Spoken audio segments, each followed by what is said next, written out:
I use it.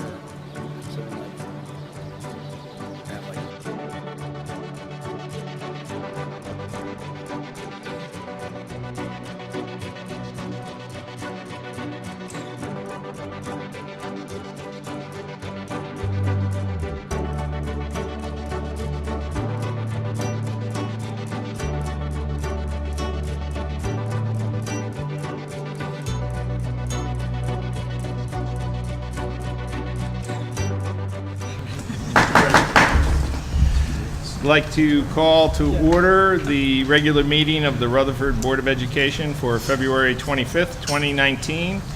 And the first order of business would be to please stand and pledge allegiance to the flag. I pledge allegiance to the flag of the United States of America and to the republic for which it stands, one nation, under God, indivisible, with liberty and justice for all. Thank you, and thank you for attending, and board members for being here. I would ask the secretary to please take the roll call.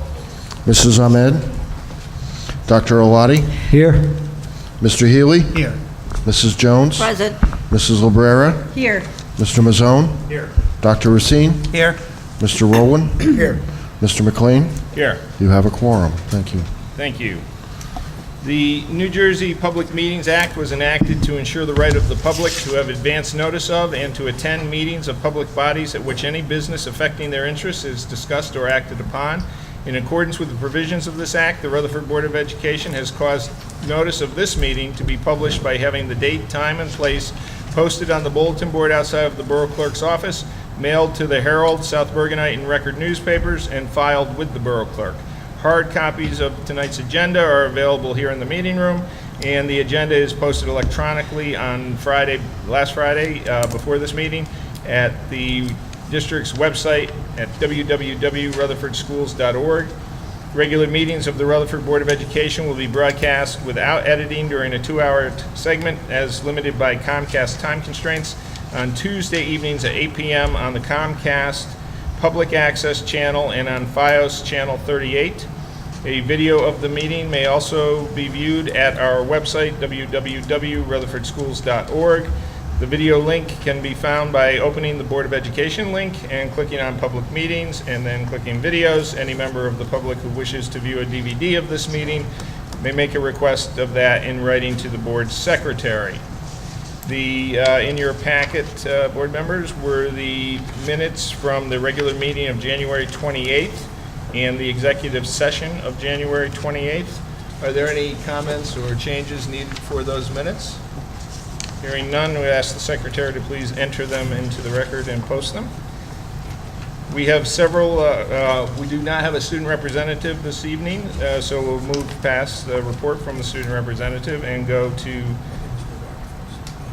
yes, okay, to special presentations, and we will ask Mr. Morano and Mr. DeBerry to please present to us the Unified Club presentation. I'm going to let Mr. DeBarry take the lead on this. Yes. You guys heard from me enough. And we might, and I'll move out of the way since I have a better door than window. So I know you guys, Just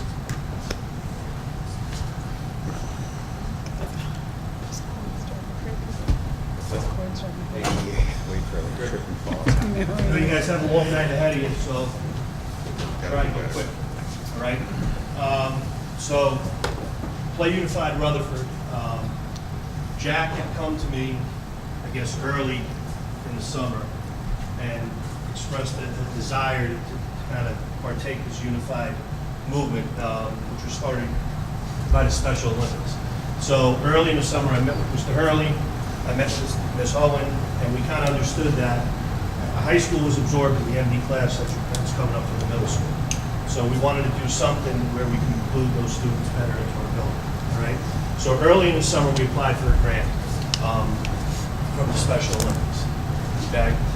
When we first started talking about it, you know, we started researching it. First thing we had said to ourselves is, you know, what is it and who has it?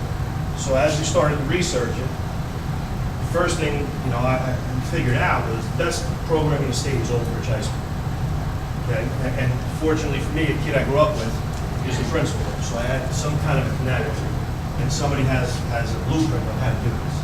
And then as we started to research it, locally, Lyndhurst has a program. Now, they have a program in their middle school, but it was a great resource. So in the summer, I met with the person that runs the Lyndhurst program at Panera one day right at lunch. I made contact with Old Bridge, and early in September, on one of the days they had off, they actually came up and they helped us out. Now, Special Olympics, which gave us a grant, they're finally starting to put somebody into buildings where they're giving money just to kind of see what's going on. So Rutherford High School was the first school that Special Olympics sent somebody to just to see how things were going. But we hadn't done anything yet. So we were kind of like, a blank canvas, which was great. So what is Play Unified? It's a program sponsored by the Special Olympics of New Jersey. Unified program is meant to promote an inclusive athletic and social program for students with disabilities. Okay, and the key word there is athletic. Okay, so Unified Sports joins people with and without disabilities on the same team. The NJSIAA, which is the governing body of high school athletics, they actually have competitive sports teams, unified sports teams. Okay, so Special Olympics gave us a grant of $4,000. And with that $4,000, we would be able to run our programs, pay coaches, pay volunteers, and go do different things. So the first question we had as we started to get into September is, can we actually do a sport? And as we started, one of the questions we started asking ourselves is, one, we really don't have the knowledge of our team members because they haven't really entered the building. Okay? And if we do, what sport could we do? And from our, just from our research, if you do athletics only, your numbers are going to be low because not every student wants to participate in sports. So we decided we're going to make it a club, which was definitely something that we could do. Okay. So the objective of RHS's Unified program is to make extracurricular activities accessible to all of our students. That meant things had to be done after school because that's when most of our clubs were. That's when our sports teams were. We wanted them to be on bus rides. Because when our sports team goes to go play Ponca Lakes, we put them on buses and they go for a ride. Okay, so we wanted to make it as much like what everybody else was doing as possible. So our goal was to ensure that all our students are included in social experiences, whether it was athletics or through club activities. Okay, so Rutherford's Unified Club looks to promote a socially inclusive school climate. Now, early on, September, October, okay, our climate was excellent. Okay, our homecoming, one of our students from our MD class was named homecoming kid. No. He was not one student was asked to name him, to nominate him. This was all done by the students. Okay, so we kind of felt like our climate was excellent.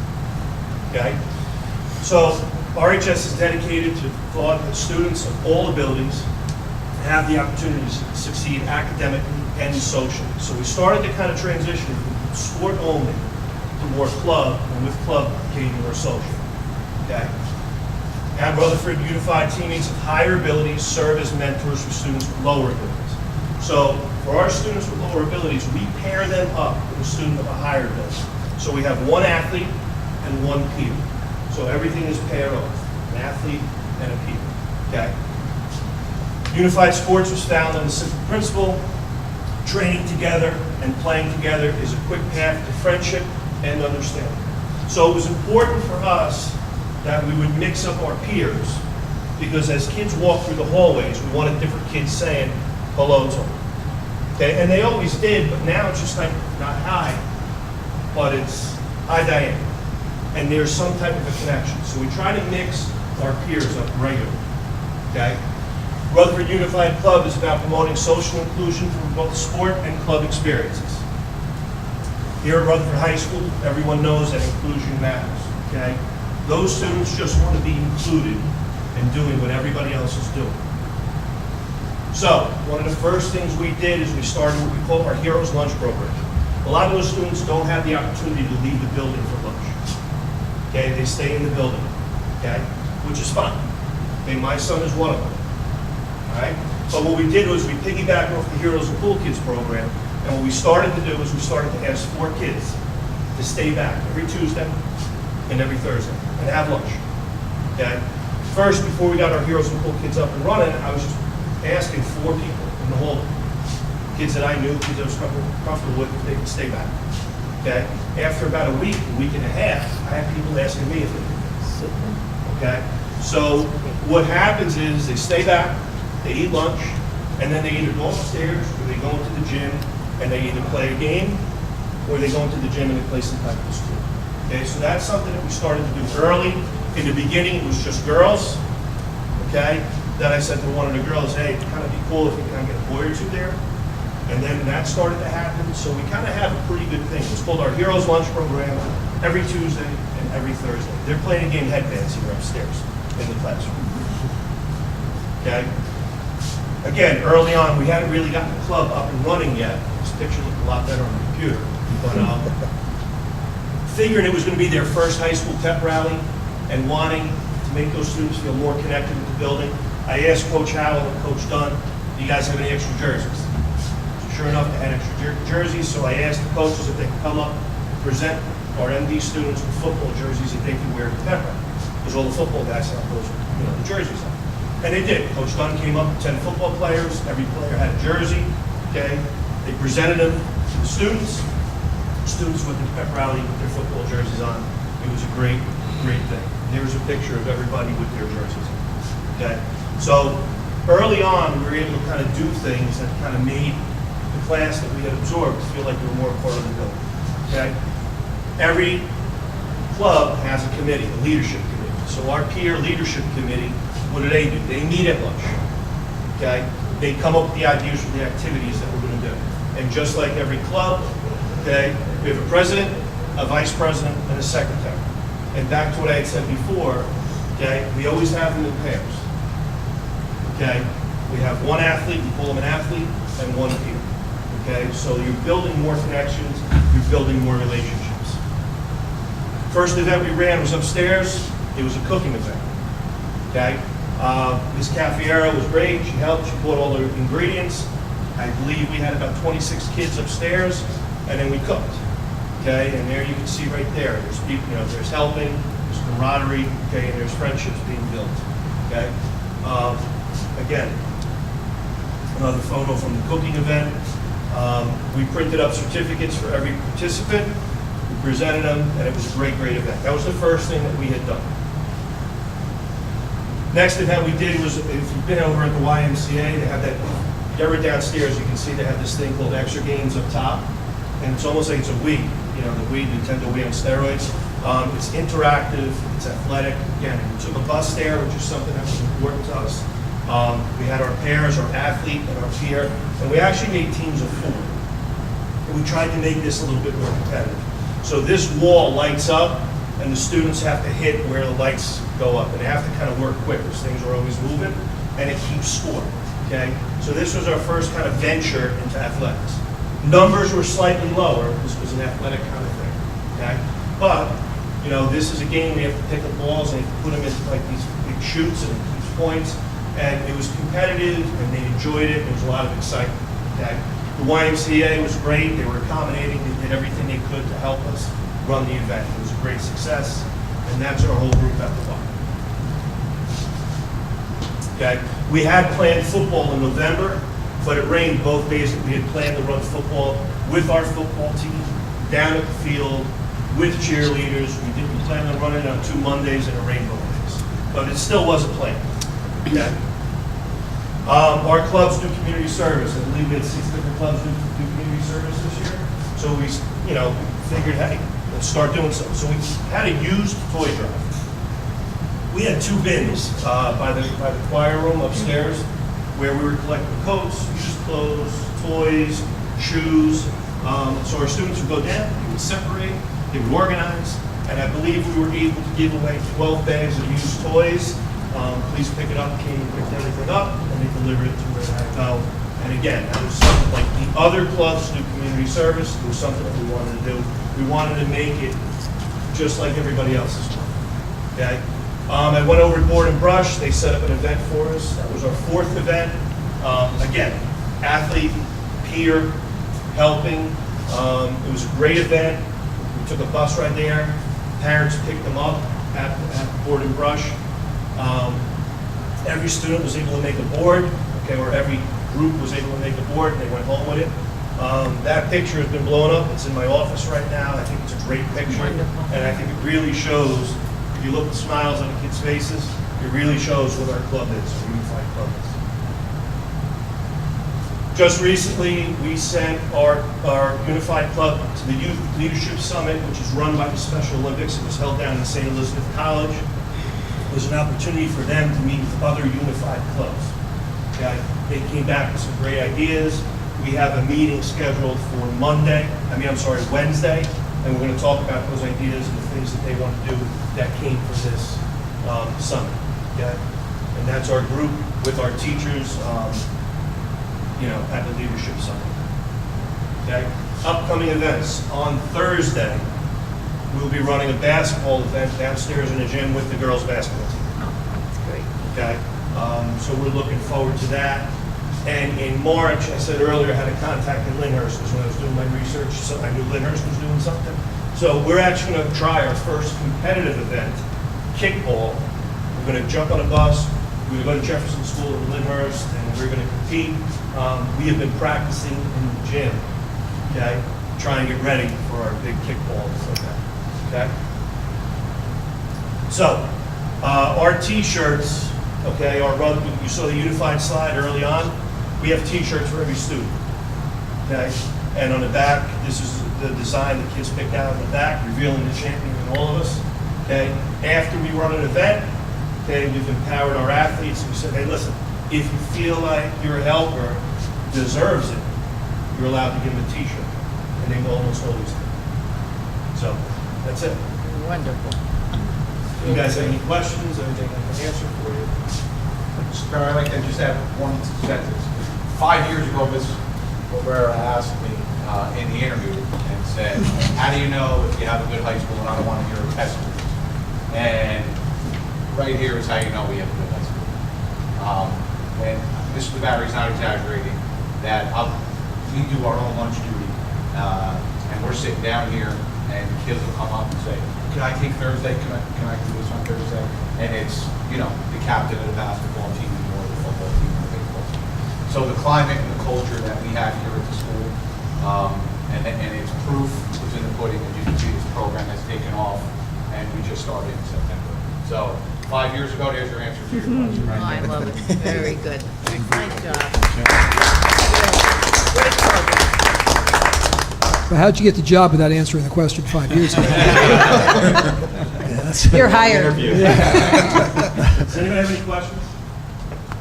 I just. How many students are in it? We have about 15, and then we've been trying to mix up the peers. The problem I'm having, and in Old Bridge, they are a much bigger school, so they got about 250 kids in their club. But they also have a much bigger population. Our population is about 15, but if I opened it up to general ed kids, I kind of feel like it'd be at 200. Yeah. And if I had too many, then I just don't feel like kids would be vested. So, we're kind of feeling this out. Like, this is kind of growing and This it's is special evolving. to them, and it's And wonderful. Old Bridge actually has a course, a Generation Unified course, but they're 8 years deep in this. So I think it's going to be something that gets a little bit better every year. So to answer your question, we have 15 concrete, and a fluid 15 that we kind of just bring in and out at all times. And we've tried different kids in different scenarios. It's not always, our best citizens per se. Sometimes we try to find the good in other kids and bring them into the fold and see what they can do in that environment. So, The NJSIA does have, a state tournament in bowling and swimming and I think basketball, track and field for this. And when we embarked on this idea, and I give, Mr. Barry and Mr. Morano, Ms. Hohen credit, because, we talked about this, remember we talked about it here last spring, and, we got it together very quickly, got the grant together very quickly and up and running.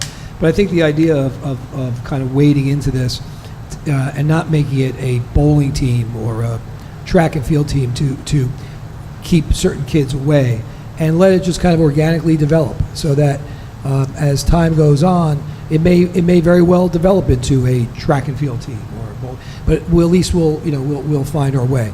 And I think, again, I think for Mr. Barry, when you enter into the world of administration your first year, you might feel like you're in a quicksand. There's a lot going on, but I think this is remarkable that he's taken the time to get this done. I think it's probably also helps your sanity to have this as an activity, but it's been a great activity.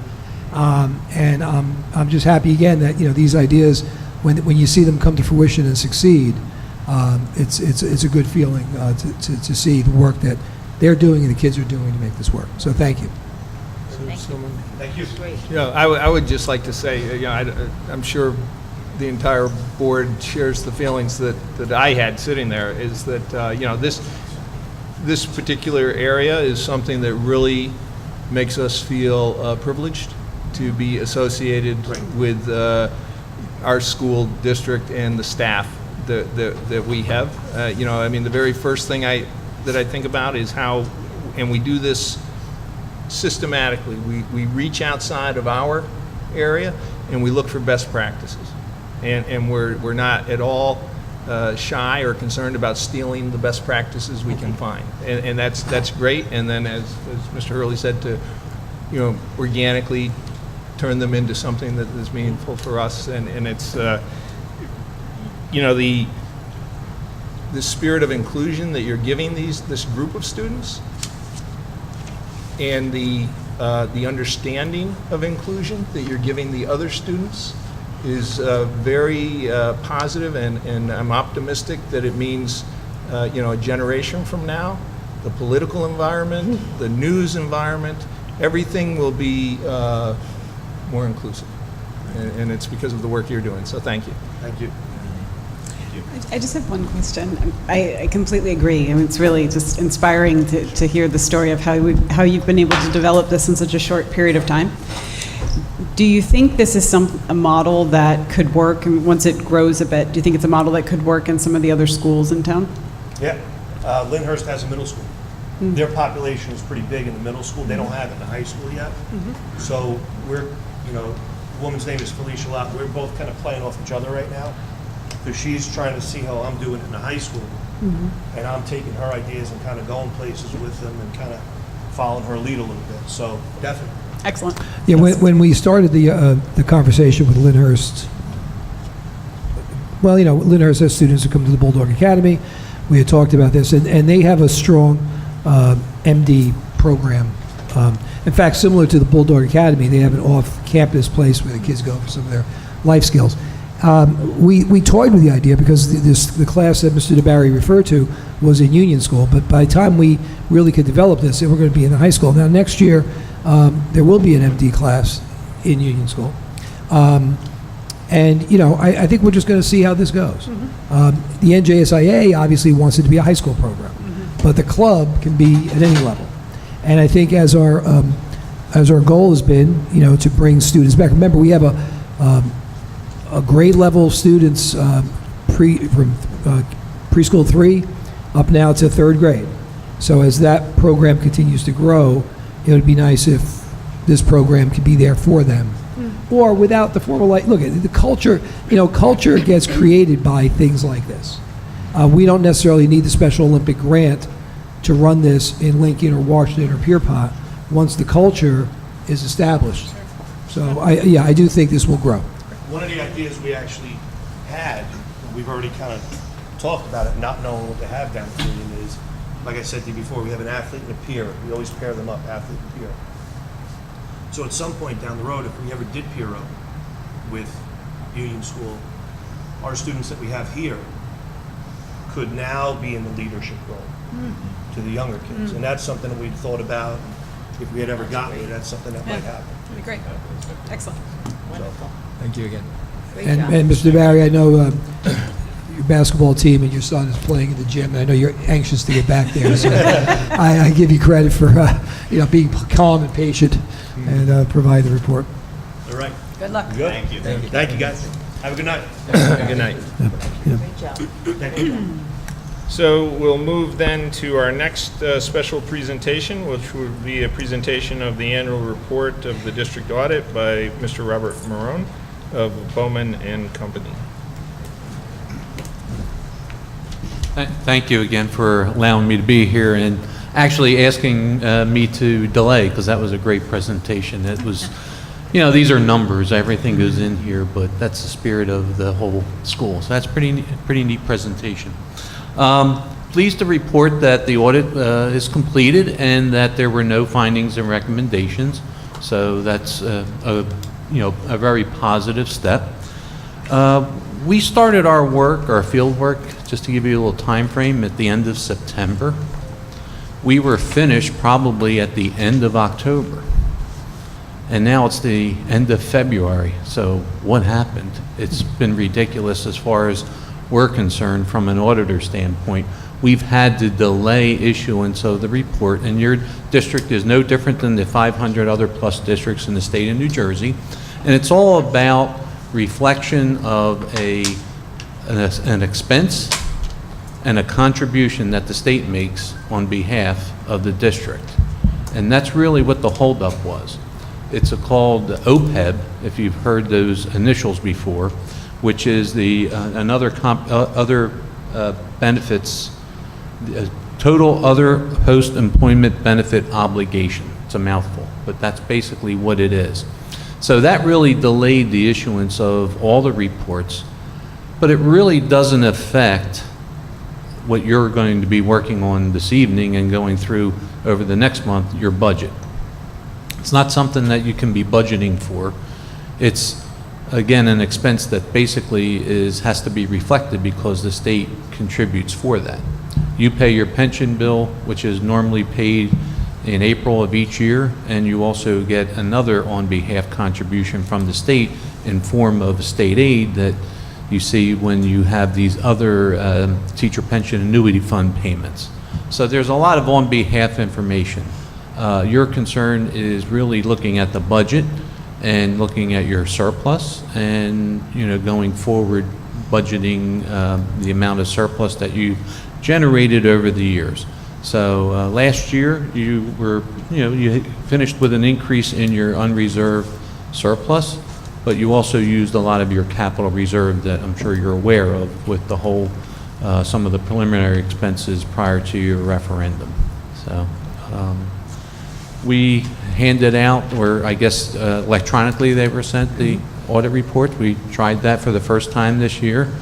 We're not cheap. We can still make copies. That's not the problem. We just thought, in the electronic world now, a lot is being electronically distributed, but we did provide some additional hard copies to Joe.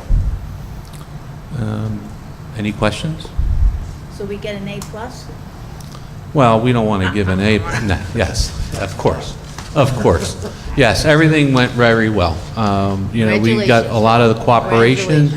We always come up with one this, one that, and it's kind of cleared before we get to a point. We look at things from a materiality standpoint, but from a compliance standpoint, everything was on par. So very good, yes. Congratulations to you, the department, and the finance team, too. It's a group effort, team effort. Well, congratulations to all.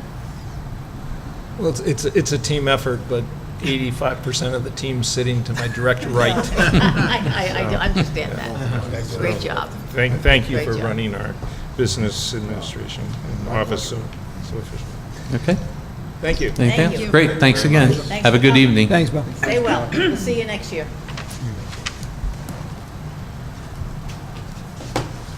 And so now we'll move into our third special presentation for the evening, which will be a budget presentation by aforementioned business manager. Yeah, wow, what an introduction. There's A+, Kelly. Good thing that went well.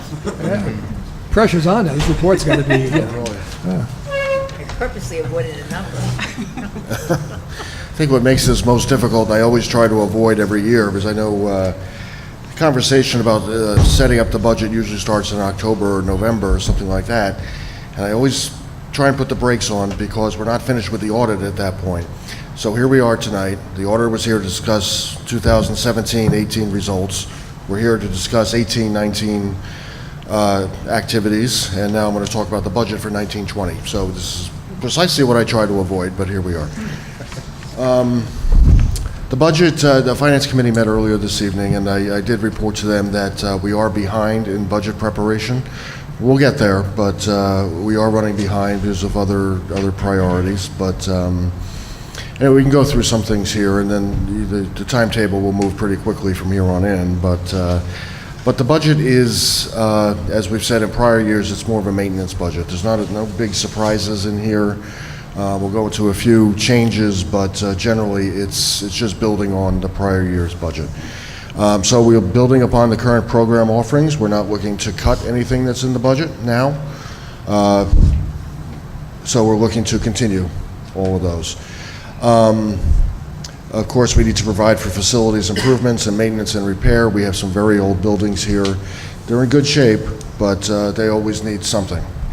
So we'll get into a little bit of that too. We talked about staffing needs, of course, because our needs change every year, and generally our staffing needs increase year after year. But we'll get into that as well. The sources of funds, as you know, the big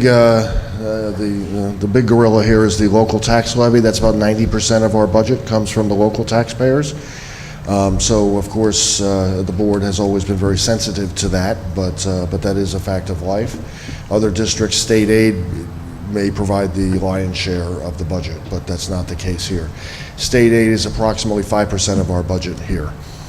Federal aid provides another 3 or 4%. That's in the form of the IDEA grants, the Individuals with Disabilities Education Act for special ed programs.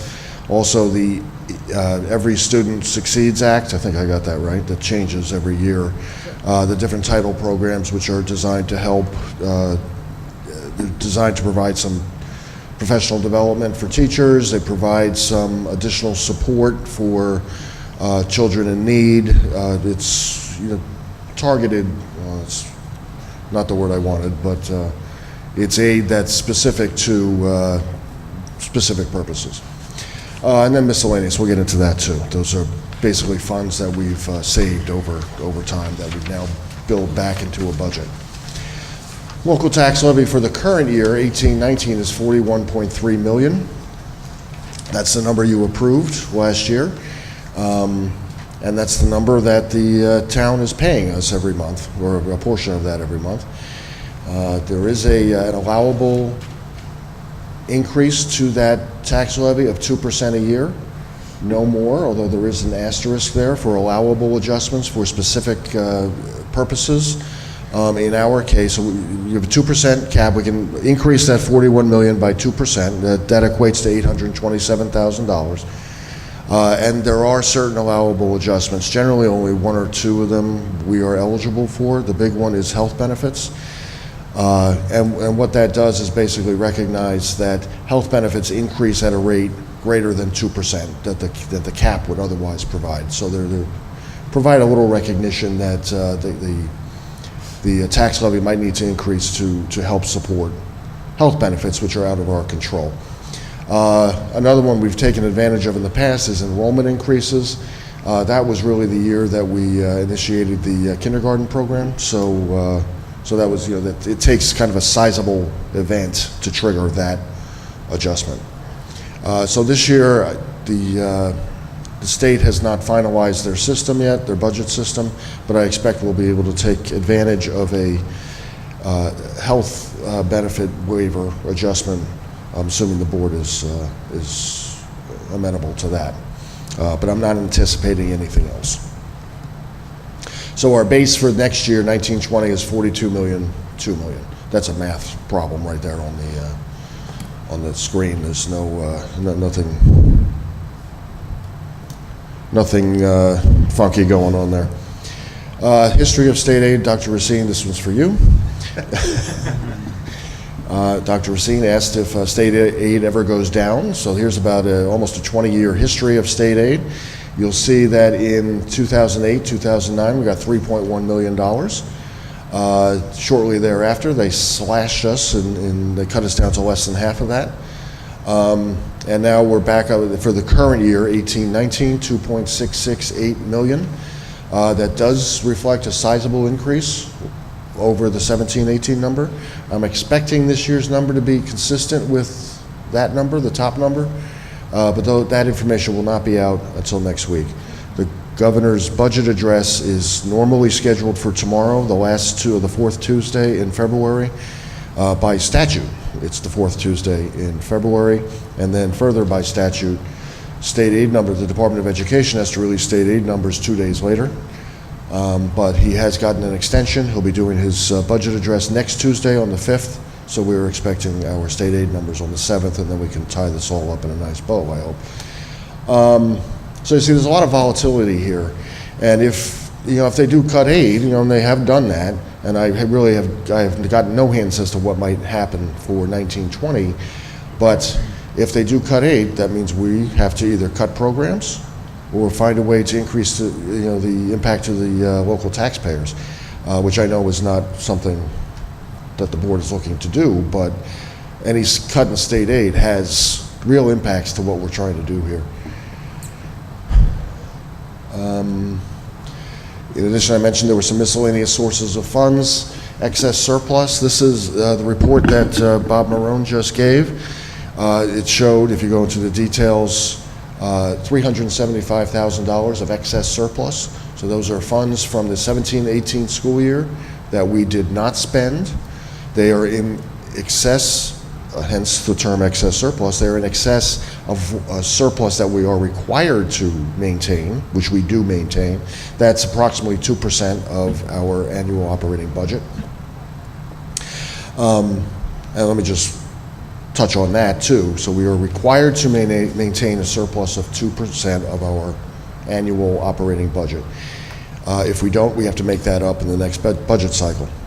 But the equivalent to that in your household income, if you have $100,000 of household income, that's like the state coming in and saying, you may maintain a savings account of no more than $2,000. It's not going to help you a whole lot if, and then you scale it up to our roughly $800,000. It's meant as a savings account, but it's not going to be a huge help if things go sideways. So anyway, the excess surplus is in addition to that. It's $375,000. That excess surplus must go back into the subsequent budget cycle, which is 1920. So that's what this is doing right here. In addition, tuition revenue, we are in the process of calculating those numbers too. We do get tuition revenue primarily from the Bulldog Academy. We take students in from other districts and we charge tuition. And that's been, by all accounts, it's a very successful program, but it's been a moneymaker for us as well. We also factor in the courtesy busing. Since we do collect money for that, that's pretty much a break-even affair, so that's not much to discuss there. The pre-K program, we charge tuition, so those numbers will be showing up in the budget as well as soon as we pin down the numbers, what we can expect. We do have capital reserve. We have, as I mentioned to the Finance Committee earlier, the audit report that was just presented to you, again, if you want to dig into that, shows a capital reserve balance of $1,066,000, which is more than we've ever had, and I'm thrilled to be able to say that. Having said that, we've already spent $200,000 of that for pre-referendum projects. There's a couple on the agenda for tonight, and there were a number of them on the agenda last month. These are things that we need to do if we're going to proceed with the referendum. And mainly environmental type projects, but I think you're all familiar with what those are. So anyway, that leaves us with about $850,000 in capital reserve, which we can use any or all of that for projects outside of the scope of the referendum in next year's budget. In no way do I want to go up to $800,000 because we don't know if any other environmental projects might pop up at some point, and that is our cushion for those things. So we're still going back and forth on this, but we'll talk about that more at the next board meeting on March 18th and let you know where we end up. The principals and Mr. Paterno were asked to put together a list of projects that they'd like to see done in their buildings. A lot of them were kind of small, and we're looking to squeeze them into this year's budget. So what I really hope to do is just kind of take those off the table going forward, get them done, and then move forward. So we'll talk about that more as we get a little bit closer. Uses of funds, we have the usual challenges. I didn't make any change. This was the same slide as last year. Health benefits premium increase, we are looking at a 10% or so, and that is outside of our control. We are in the state health benefits program. The premiums there are generally cheaper than they are, or less costly than they are anywhere else. Every so often we do go out and see if we can get a better costing program somewhere else, but unfortunately our district's history with the health benefits plan will prevent that. Nobody really wants us. We use it too much, and that's what it's there for, so that's a good thing, but it means we're kind of locked into the state health benefits plan. Out of district placements, that varies. There's a slide coming up on that. That varies year after year. Our numbers of students placed has come down. Over the last 4 or 5 years, we've created additional programs which has brought children back into district, which is really where they should be, to the extent we can do that. So we've done a lot of that. But tuition rates continue to increase. In addition, more and more students need more and more extraordinary services, which are occupational therapy, physical therapy. They may need a one-to-one aide. Some need a nurse. We're seeing more of those costs coming through now. That's the extraordinary services there. Yep, we're not working here. And like I said, the facilities and the maintenance, we're going through that too. We do try and keep up with this stuff, and then the buildings are in good shape, for the age and condition, but they are safe, and we do our best. We have a great team of maintenance guys, and they do a good job of keeping up with this stuff. Out of district placements, as you know, we have to service our resident students with whatever they need. So if they have special needs, they have to go through our child study team and get an IEP, an individual education plan, and that may determine that that we don't have programs here that the child can benefit from, so we got to send them out of district. But that's our obligation, moral and legal. So those programs are not always available in district. As I just said, we've created a number of programs over the last several years to bring kids back, and those have been very successful. That includes the Bulldog Academy, the pre-K program, even I think some kindergarten kids, I might have that wrong. What's that? MD program. MD program, yeah. MBA program. So, but there are still cases where we are not able to provide services we're not able to provide the services that these kids need. So we look for other service providers. We tend to go to the South Bergen Jointure Commission. That's another public school district. Their tuition rates are cheaper than a private school, and see what they have, and they specialize in special ed programs. Failing that, we may go to another public school district, just like we take in kids for the Bulldog Academy. Other districts may have programs in-house that we can send our students to, and those too would be less expensive.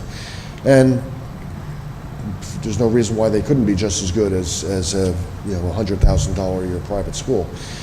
We do end up sending students to private schools for students with disabilities because there are just no other options.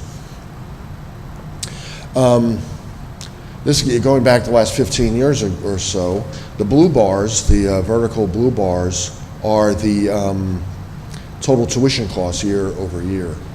The red line running across the top is the number of students in out-of-district programs for each of those years. So what you take away from this is that where the red line is not too drastic increase over the 15 years. You see a couple bumps in there. But the tuition rate per student is going up quite a bit. And this includes extraordinary services that these schools provide. So it's occupational therapy, physical therapy, an aide, whatever. So, Comment on that one? yeah, please. Just a comment. In looking at that, you'll see that the total students out of district is one of the lowest it's been in 5, 6, 7, 8 years or more. Yet the tuition is the second highest that it's ever been. We actually have more students classified now than we've had in recent memory. So, we are keeping more in district. And that's better for the, we're talking budget tonight, certainly better for the students. You saw some evidence of that tonight in Mr. DeBarry's presentation. But it's really, from a budget sense, the fact that this board accepted my recommendations to begin these programs. If we had those students out of district, it would be astronomical where the tuition is. So I think we have to remember that every time we have the opportunity when we're talking. I know we don't want to get too far ahead with referendum and facility plans, but we talked about having space to bring kids back. And we talked about, in addition to a building costing a couple of $1 million, think about the cost of those two classes, both to the student and their education, their environment, not being part of what you saw with Mr. DeBarry tonight, and that bar, how high that would go with the budget. So it is a credit to the board and to the special service, Ms. Hohen, and folks who work on developing these programs.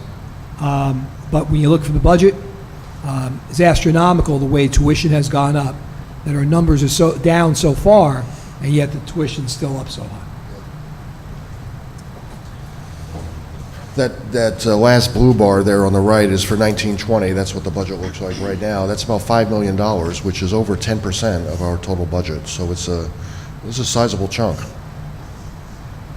In terms of staffing, really looking at, we need a teacher and an aide for the Bulldog Academy. But since we are bringing in tuition dollars on that position, or those positions will pay for themselves. In addition, we need an MD, a multiple disabled teacher at Union Middle School, as these kids move up from Pierpont into Union School. We need another section there. We also need a math/computer teacher at the high school here. And finally, .4 teacher, full-time equivalent, .4 person who works, say, 2 days a week, co-teacher at Washington Elementary School. That's supposed to be, not Washington High School. In addition, there's a number of teacher assistants. That tends to be more of a fluid pool, but as needs increase or decrease, we can adjust those totals as necessary.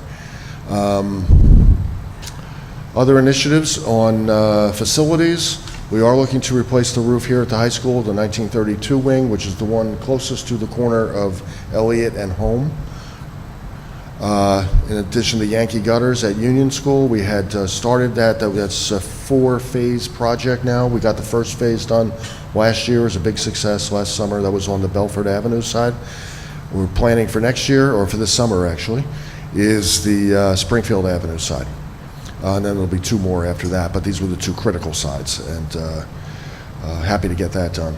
We're also looking to resurface the blacktop at the kindergarten center and the lower playground.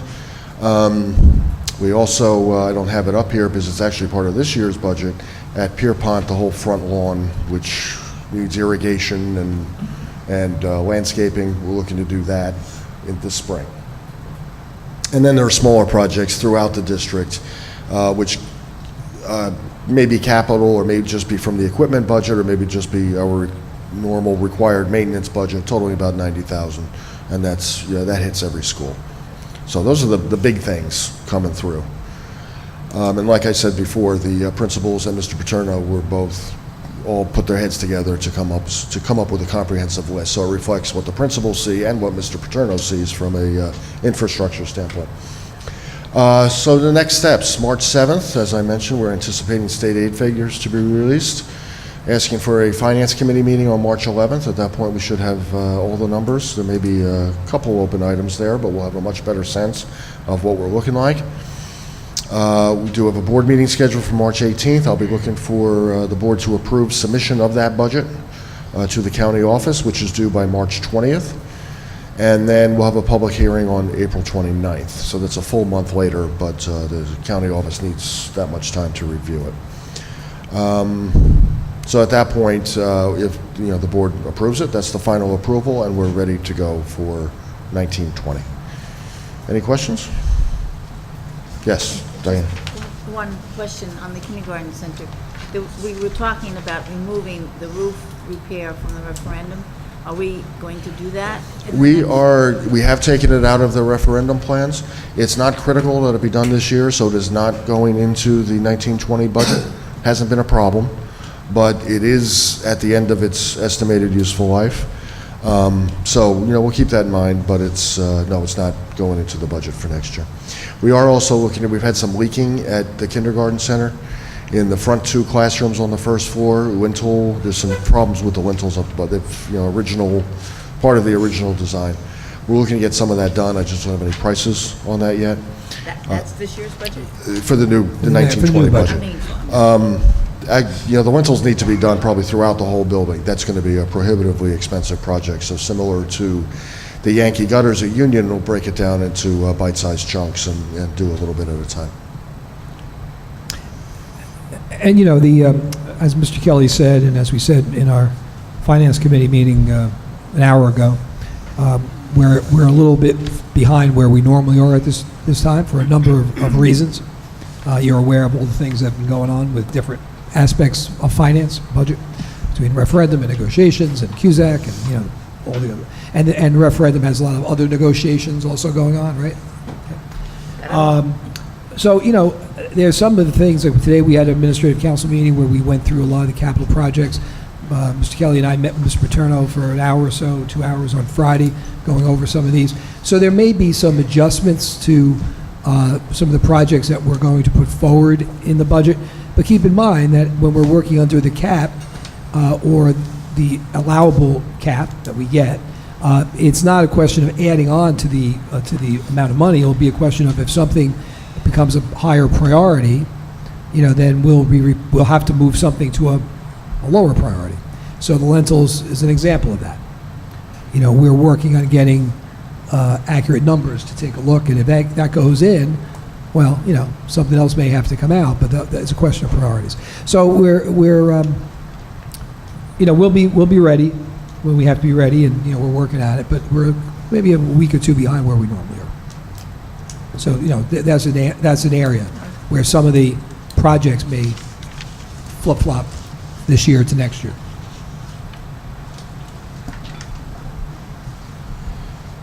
If there are no further questions regarding the budget presentation, we will move on in the agenda.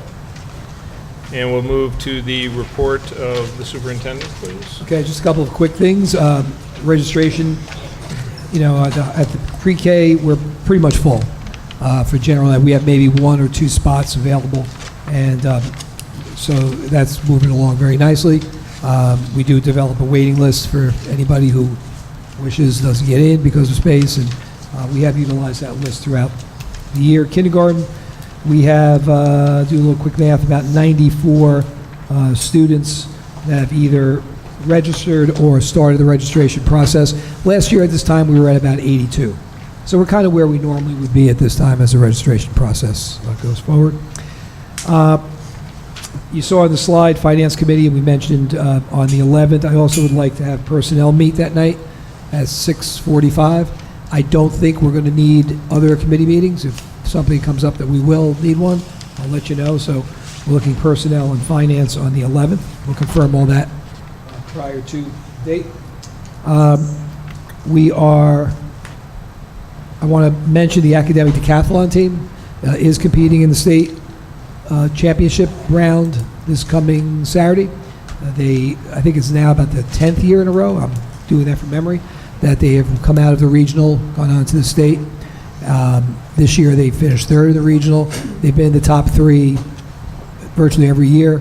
As you may remember, they did win the state twice in the last decade, and that's a great accomplishment for the students and Mr. Narozny as a high school group. An update on facilities. One other thing, March Madness, before I get to that, not the basketball tournament, but REA's run this Food and Fun Day the last few years. This year they're moving it from Pierpont to Washington. It's been held at Pierpont. It's going to be Saturday, March 23rd at Washington School from 9 a.m. to 12 p.m. The admission price is 2 food items, non-perishable food items for an adult, 1 for a child. And it's kind of a fun fair for the young kids with face painting and games and things like that. And also a few displays of student work, primarily on the elementary level. March So 23rd. March 23rd at Washington School from 9 to 12. They do have a rain date every year. I'm not sure why, because it is indoors, and it's not at the kindergarten center, so the lentils are not leaking there. So, and I would think a rain would be good, because the kids who were playing little league and softball and stuff would not be out there doing that in soccer. They could be at the fair. But the rain date is March 30th. So I think what they really mean is a snow date. You know, like if it got late snow. But anyway, show up on the 23rd. If it's raining, maybe we're there, maybe we're not. As I mentioned to you and also to the public, we are going to be I'll be asking the board to consider moving forward plans to the state for approval on the March 18th meeting. We originally had talked about tonight. Quite frankly, we're meeting tomorrow. Well, we met with EPIC and PSA, and I just felt, they need a little more time to sit down together and go through these plans to get a more accurate estimate cost. And so we'll be fine time frame. I mean, we sent our last plans down last year in March, so we'll be okay with time. And I wanted to make sure that they really had the chance to look it over, because we came back after January, we gave them an idea of some plans, and it was a little rushed, and I wanted to give them extra time. Tomorrow, Mr. Kelly and I will be meeting as a follow-up with that with PSA and EPIC, and I'm confident that we'll have a better sense of finality in terms of the first stage of the plans presentation. So I'll let you know how that goes. And that's all I really have right now. Maybe make a few comments at various parts of the agenda. Oh, thank you. I have the thing I was supposed to talk about I didn't talk about. Yes, thank you, Mr. Rizzo. We do have in the agenda the biannual report of what we used to call EVVRS, which now that was the violence, vandalism, electronic violence, vandalism, and substance abuse. Now is called Student Safety Data System, and they've changed the report. So the report is there in the agenda, and this is not a thing you need to approve, it's just to be for information. So in the first column, incidents that led to a suspension, and that could be either an in-school or out-of-school suspension, that would fall under violence, vandalism, substance, weapons, or HIB. So there was, as you can see, district-wide in the first half of the year, there were 6. 1 at the high school, 3 at Pierpont, 2 at Union. The old report that came, and this comes right from the state database. It used to show you a comparison to the year before, contrast. Last year we had 7, and it was the same schools, 1, 3, and 3. And again, when you have 2,600 kids in a building for half a year, these are not bad numbers. Okay? Other incidents leading to removal, which means something that was not violence, vandalism, substance, weapons, or HIB. They can either be an in-school suspension or an out-of-school suspension. So that may be of inappropriate language, inappropriate conduct, failure to comply, excessive tardiness, cutting a class, things of that nature. Okay? So they don't go to the state report. And as always, the high school leads the league in this one with 51. That's a little higher than last year, when at this time it was, I think, 28, but in the second half of the year it was 74. So, it's, again, a lot of these are not major transgressions, just student maybe has been late X number of times, he goes in school suspension, or he's, violated dress code or something like that. 3 at Union School. Last year we had 5 at Pierpont, 6 at Union, so those numbers are down. And probably by the end of the year we'll land pretty much where we landed.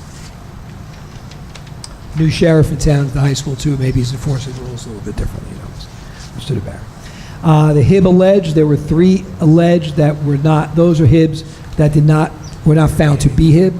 Now, if you're going through in your mind and you say, well, wait a minute, we had more than that at the last meeting, well, the report period ended December 31st. Okay.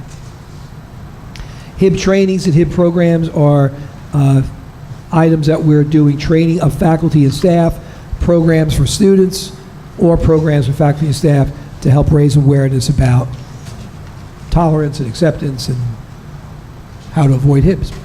So those numbers are pretty consistent with last year. They're slightly higher this year, but pretty consistent.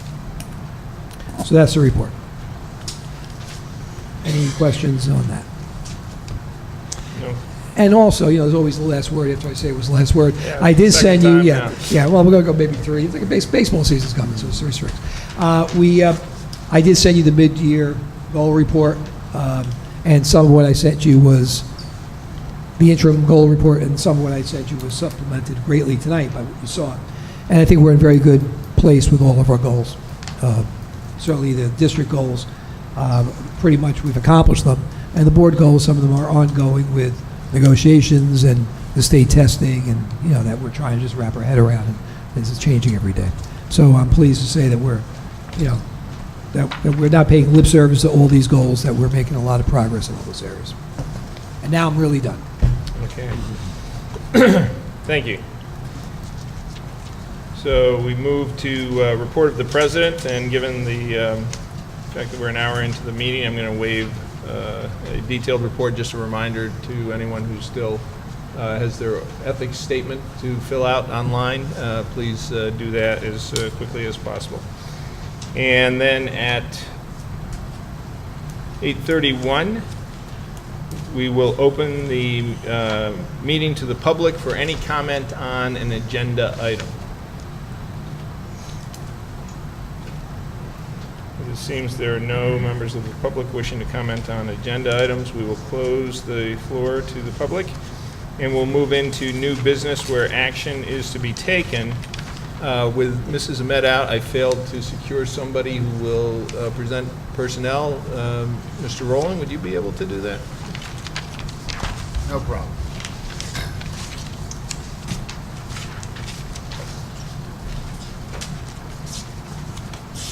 Okay, we are moving 13 items for personnel, There's- and that's a 14 added. Okay, we'll be putting forward new hires and replacement positions for items 1, 2, 3, all the way to 9. We have Board of Education, we said approve the following co-curricular assignments for the co-curricular activities is item 10, Title I instructors for item 11.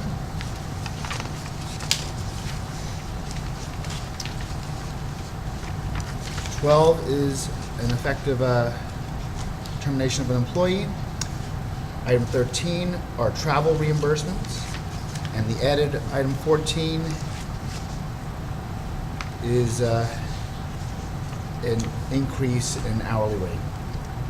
So I move these 14 items. Is there a second? And Mr. Healy? Does anyone have any questions or comments regarding the 14 personnel items in front of us? Hearing none, I'd ask the secretary to please pull the board. Dr. Alati? Yes. Mr. Healy? Yes. Mrs. Jones? Yes. Mrs. Librera? Yes. Mr. Mazzone? Yes. Dr. Racine? Yes, Mr. to all, Wu- but I abstain on 6. Sorry, I have to sir? abstain, number 6, I have to abstain. Abstain on number 6, thank you. Mr. Rowland? Yes. And Mr. McLean? Yes. Motion's carried, thank you. Thank you. Moving then into curriculum and instruction, Mrs. Jones, would you please bring us up to date on curriculum and instruction items and explain the motions in front of us tonight? We did have a curriculum and instruction committee meeting on Monday, February 11th. Mr. Hurley, Brenda Fargo from the board office, and Shelley Ahmed, Dr. Alati, President Kevin McLean, and myself were in attendance. There were 3 texts that were approved: English language, which was going on tonight's agenda, English language arts, and STEM and world language. New revised curriculum guides are again for tonight, and English language arts, and fine practical and performing arts, and listed. Targeted school is a designation of subgroup students with disabilities at Rutherford High School. It's a subgroup in need of improvement, which was discussed. The 2019 and 2020 enrollment with the following summer programs, which we are approving tonight. And talk of a possibility of a summer remedial program for students in need of academic support entering grades 2 and 3 in September 2019 was discussed. There's also a possibility of funding this supplementary program through Title 1A. Other items were, that I brought up was an update on the instruction of cursive writing in the primary grades, and Mrs. Fargo will contact Mr. Ursulisi. And that was pretty much the meeting. It ended at 8:30 p.m. Tonight, there are 12 resolutions under curriculum instruction for board member consideration. Resolutions 1 through 5 need affirmation of the superintendent's decision in 5 HIB investigations. Resolution 6 is approval for out-of-district placements. Resolution 7 is for field trips, now totaling 130. Resolution 8 is the approval of the curriculum guides. Resolution 9 is the extended, actually it says to approve the following 2018 summer programs. That's a typo, it should be 2019 summer programs. Extended school year will run from July 1st to August 1st. Jumpstart, July 1st to August 1st. Summer music program, July 1st to July 26th.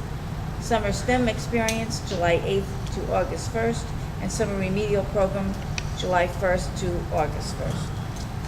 Textbooks adoptions, there's 3, 1 in STEM, 1 for world language, and 1 for English language arts. Resolution 12 is the school improvement panel where Brianne Mahoney will be appointed to it. She's a Pierpont school teacher.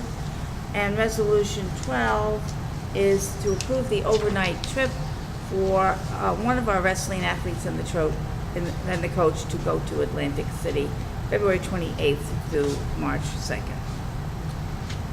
I'm presenting these 12 resolutions. If Mr. Hurley has anything you'd like to add? Just 2 quick comments. There's also the April dates in number 12 for pen relays. I'm sorry. Yep. I'm sorry, yes. There's no planned, there'll be no increase in any of the tuitions, for lack of a better word, for the summer programs. That's what I was going to ask you. And the program that's remedial, that's not what we're going to call it, but we don't really have a name for it yet. But extension of Jumpstart, but less for enrichment, more for students who may need a little catching up to do. And as Ms. Jones said, Dr. Valechko came up with this idea, and we're hoping that some of the Title I funds that we get can also help offset some of the costs. There will be tuition for students. Unfortunately, you have to be very strict in your Title I reporting. That money has to go to Title I students. So students who might want to take advantage of this who are not Title I will have to pay a tuition, but some of the money can be offset by Title I. And also the extended school year that we've run over at Lincoln School, that's for some of our special education students. We will also be running an extended school year at the Bulldog Academy this year because many of those students also need that. So it would be 2 locations. Obviously, the Bulldog Academy kids would be at their facility, and the other students are in grade appropriate classes at Lincoln. Okay. I move resolutions 1 through 12. Is there a second? Dr. Relati? Any last questions or comments regarding curriculum and instruction motions 1 through 12? Hearing none, I would ask the secretary to please poll the board. Dr. Alati? Yes. Mr. Healy? Yes. Mrs. Jones? Yes. Mrs. Librera? Abstain on 1 through 5, yes to all others. Abstain 1 through 5? Yes. Okay, Mr. Mazzone? Yes. Dr. Racine? Yes, but abstain for numbers 1 through 5. Abstain 1 through 5, thank you. Mr. Rowland? Yes. Mr. McLean? Yes. Motion's carried, thank you. Thank you. Moving on to finance, and I would ask Dr. Racine to please take us through that. Well, finance, we had a meeting just before this, and I think Joe's presentation pretty much summed up more than what the meeting covered, so I won't go into the details. We have 9 agenda items. Number 1 is the approval of bills totaling $4,637,188.97. Number 2 is the approval of the Secretary Treasury report for January. 3 is for the budget transfers. Number 4 is for a donation from the Elks of $2,000 for the Heroes and Cool Kids program. Number 5 is to accept the audit, which you heard, and congratulations, Joe. Again. Number 6 is a contract amendment for Aramark to adjust their fees. Numbers 7 and 8 are coupled together. It's a budget for our communication consultant, and 8 is for the consultant, okay? And 9 is the 2019-2020 transportation services. I'd like to ask Mr. Kelly to talk about number 6 and then 7 and 8. 7 and 8 probably first, because that's coupled. It's not a additional Right. cost. I'll start with 7 and 8. Yeah. Following the failed referendum in October, one of the comments that came out of subsequent fact-finding sessions was that many people in the public didn't feel that they had enough information to vote for or against the referendum. So the intention is to bring in a communications consultant, somebody who specializes in this, who can help the board get the message out. So regulations for such a position, such a consultant, require the board to establish a maximum dollar amount, which we have at $20,000. Appropriate notification, as it says, will be provided to the board if it becomes necessary to exceed the maximum amount. And number 8 is to appoint Laura Bishop Communications, LLC, to serve as that communications and community outreach consultant at a cost not to exceed $18,000. It is not it's not what you call it? Additive? It's not additive. It's not $38,000. It's 18 is a part of that. We just put a little bit more in just in case there's another initiative or something. And number 6, Aramark, as you know, they do our outsourced custodial services, most of our nighttime custodians. We had gone out for price quotes 2 years ago, and we had 2 quotes come in.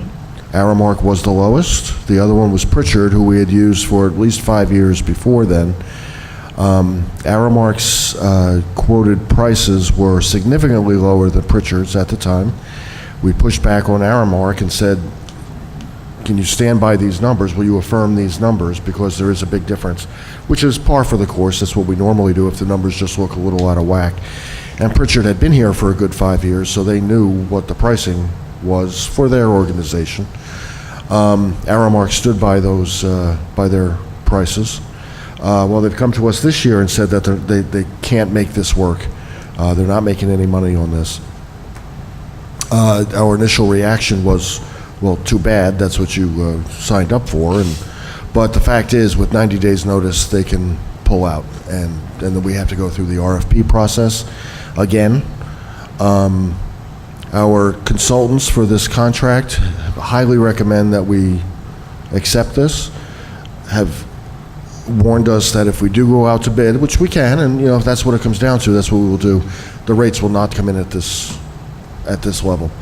So the recommendation is to approve this. It is sizable, not as sizable as their original request was. We did push back and had them sharpen their pencils, as we say, and they've come back with these adjusted rates. Just to be clear, the annual fee to them is in the range of, say, $800,000 to $900,000. So even this 2021 and the fourth number here is a sizable adjustment to that, to that cost in that year. There's another factor there, and that is that the outsourced custodians who work in our district are part of the Service Employees International Union, the SEIU, and they've got a sizable increase kicking in that year too, so that's factored in there as well. So, any questions? No, thank you.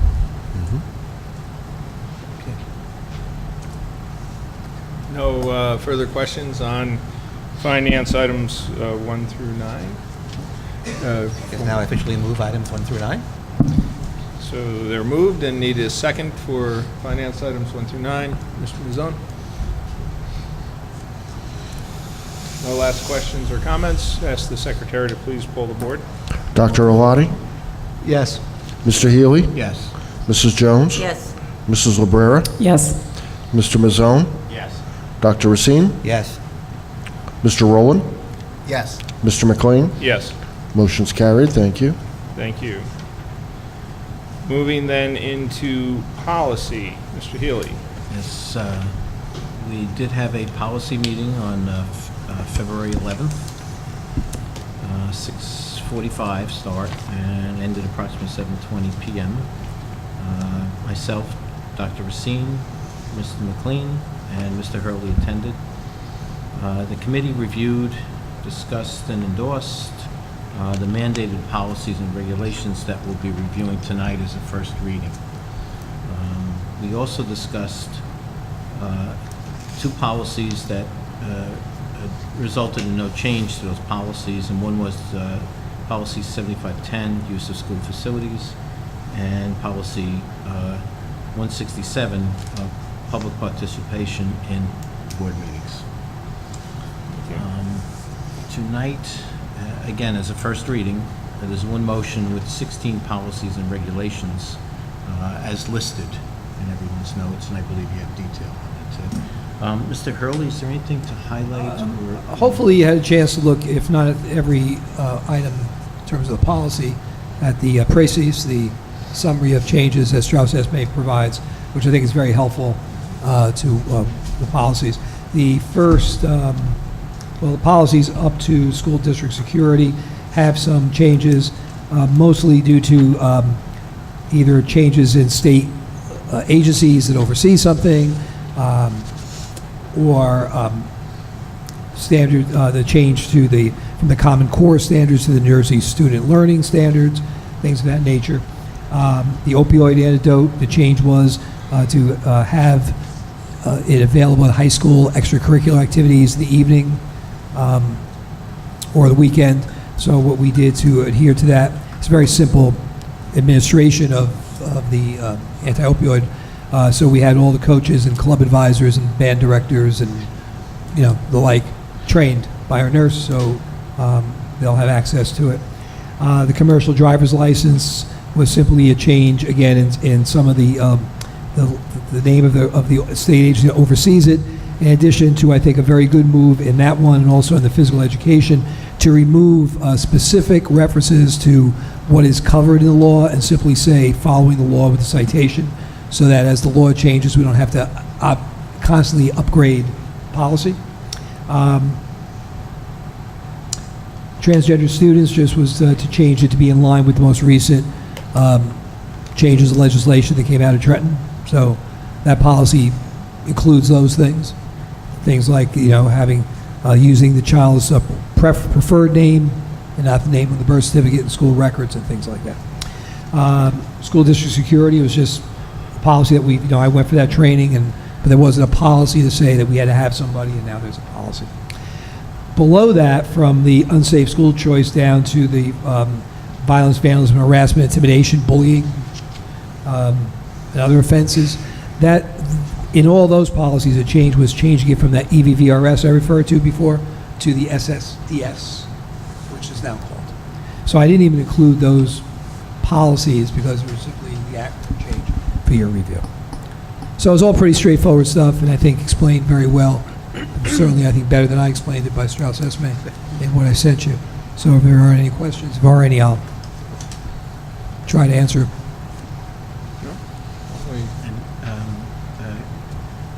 the March meeting, then we'll have the second reading. So we're not moving this tonight. The second reading will go. Right, but we do have to vote we vote the first reading. You still Yeah, have we vote. on first reading. Which then Accept allows on you to move first on to the reading. second Right. reading. They don't become effective until we vote on the second reading. Okay. So the one motion has these 16 policies and regulations, and that's what we're moving forward with tonight. Okay, and seconded by Mrs. Jones. Last chance for questions, comments. None. Ask the secretary to please poll the board. Dr. Alati? Yes. Mr. Healy? Yes. Mrs. Jones? Yes. Mrs. Cabrera? Yes. Mr. Mazzone? Yes. Dr. Racine? Yes. Mr. Rowland? Yes. Mr. McLean? Yes. Motion carried. Thank you. Thank you. Moving then to building and grounds. Mr. Mazzone? Yes, so good evening. We have had a building and grounds meeting on February the 11th from 8:30 to 9:45. All committee members were present, in addition to Mr. Hurley, Mr. Kelly, Mr. Paterno. The topics I'll just briefly highlight, discuss, was the status of some of our pre-referendum environmental and other ongoing projects. That included two items on the agenda for this evening that pertain to underground storage tank remediation. Mr. Paterno went through and discussed the rooftop unit at the high school, as well as discussing boiler replacements here at the high school. We talked about another agenda item for tonight for buildings and grounds, which was the revised building plans, long-range facilities committee. We talked about already discussing Aramark and the custodial services provider, the changing in their rates, and then the approval to put up for public auction 2 school buses that are now considered obsolete. So those were the highlights of our meeting from the 11th. Now moving into the 5 agenda items that I have this evening. The first is the Facilities Advisory Committee for the 2018-2019 calendar year. The second item would be the approval of the Architecture Advisory Committee, again for the 2018-2019 school year. The auction of those 2 school buses, and then item number 4, which would be the remediation services here at the high school, to accept from Brinkerhoff Environmental Services the excavation contaminated soils off-site, off-site disposal associated where there was a former 10,000 gallon underground storage tank for a cost not to exceed $64,730 paid out of capital reserve. Remediation, item number 5 rather, the remediation services at Union Middle School, again for Brinkerhoff Environmental Services, for the environmental services associated with the removal of a 550 gallon heating oil underground storage tank. Oversight, removal of those activities at a cost of $24,178, again to be paid out of capital reserve. So those are the highlights of the building and grounds meeting, as well as the 5 items on the agenda. So I put these motions forward for the group. Seconded by Mr. Rowland. Or any discussion or questions regarding these? Yes, Dr. Alati. I just had a question about the Architecture Advisory Committee. Can you talk a little bit about that? Last time we had 3 of those 4 gentlemen. They're all residents, all 4 are residents of Rutherford. They all have children in our schools, and they function as architects, engineers. One was a building manager of a company similar to Epic, but not Epic, that oversees building of schools.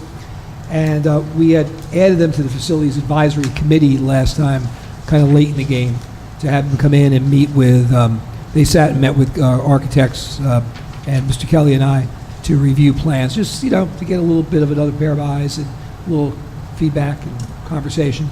And then after the referendum failed, we had a meeting with them again to say, okay, what are your thoughts about going forward, and what do you think happened, and how, similar to the meetings I had with everybody else. We thought that this time, rather than include them into the bigger group, which may meet a little more frequently and have a different agenda in terms of, public relations and communication and that sort of thing, that we'd have them approved separately, and if we need to meet or want to meet, they're approved, and we could do a similar type of meeting as we did last time. So it's just taking folks who were a member, like a subgroup of the big group, and giving them their own group now. Any other questions, comments? Hearing none, ask the secretary to please pull the board. Dr. Alati? Yes. Mr. Healy? Yes. Mrs. Jones? Yes. Mrs. Lebrera? Abstain on number 2, yes to all others. Mr. Mazzone? Yes. Dr. Racine? Abstain on number 1, yes to the rest. Mr. Rowland? Yes. Mr. McLean? Yes. Motion's carried. Thank you. Thank you. Moving then into old business, is there any subject that any member of the board would like to I'd bring? just like to comment on the one that, this sheet on the yoga and how it is so well received and is being presented in all our schools. This is wonderful. And I was very impressed last year when Mrs. Lecho's class came and they talked about how much their anxiety before tests had been reduced with the yoga. That in itself is a wonderful, wonderful achievement. Where is the high school room that's been set up? Upstairs. It's one of the small class instruction rooms, class instruction. Well, that's wonderful. Any other questions or comments on any? Yes, Mr. Rowe.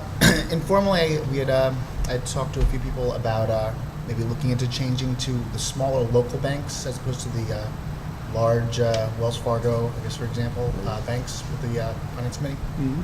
So I was wondering, how we could make that happen. We would have to do an RFP for banking services. As it turns out, I just issued a request for proposals for banking services last week. I've sent it to 4 local banks, all on Park Avenue, because I think it's important that we have something we can walk to. I've also put it on the website, and I had a request from TD Bank to also participate. So we got some coverage there, and we are looking into that. I've asked for the quotes to come back by March. I think it's March 28th. It's the end of the month after the budget cycle. So you'll hear more about that in April. Good. Thank you. Any other? None? So we then would ask for a legislative update. Mrs. Jones, anything? Or Mr. Moore? Oh, Eddie, yes, I'm sorry. It's me again. Okay, there were 5 governor-approved laws that were signed on January 31st. 2 of them are regarding bus safety, school bus safety. The first one goes into effect on August 1st. And so the second one, they both go on August 1st, regarding the driver's license, stricter rules for bus drivers. And the other law was the direct commissioner would begin a study of school bus safety to try to stop those from happening in the future as frequent. In other news, that affects the district, the minimum wage hike will begin on July 1st of this year, and it has a schedule to increase until it gets to $15 an hour by 2024, which will of course affect our employees. Third law in effect, the third section was a sexual consent instruction will begin in the 2019 school year, September, and the fourth will be LGBT instruction, which will be for the 2021 school year. So those are 5 pieces of legislation that were approved by the governor at the end of January. Can I update you also on, you may have read headlines over the weekend again, that there's a change once again to graduation requirements. There really is not any change. The deal that was struck with the governor and this Department of Education and the Assembly was to basically keep everything the way it was last year, which is still passing the same park test and going through the, if you don't pass the test, the pathways to graduation remain the same. You know, there was buzz that was going to change this year. So basically they put a hold on the change, and they're giving themselves 2 years to come up with something new. So, you know, the headline was big change. There's really no change. It's the way it was last year and the year before and the year before.